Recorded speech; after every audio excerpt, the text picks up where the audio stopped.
Voina chuan guitar lesson thar kan zir hau lenga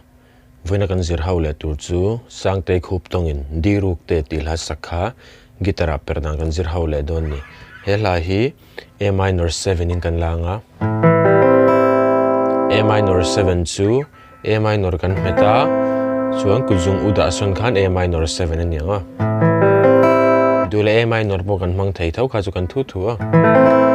chuan alag na ki tak hi chu C nia chuan ahniam G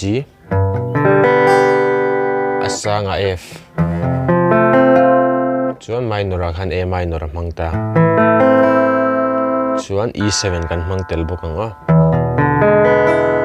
E7 chu E kan meta A minor 7 ang chi khanin kuzung u kan da son ve lenga chuan C minor kan mang tel bok ang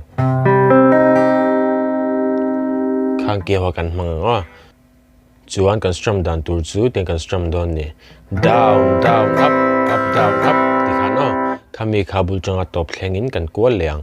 down down up down up ti khano kan ti chen anga down down up down up kalim chin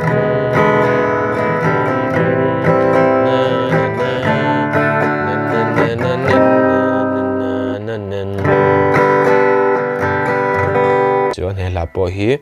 a standard key in karon play pui don awangin ke po hi third fret a karon wang chuan A minor 7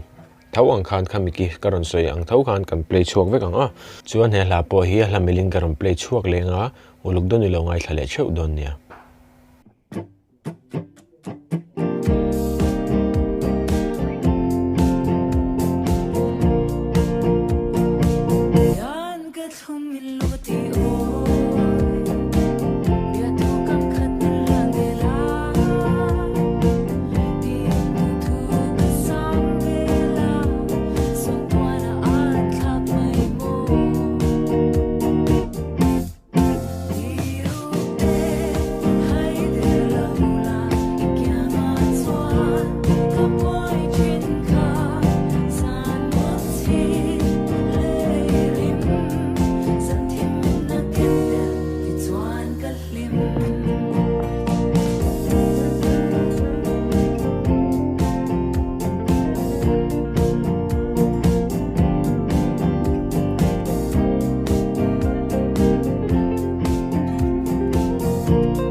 Di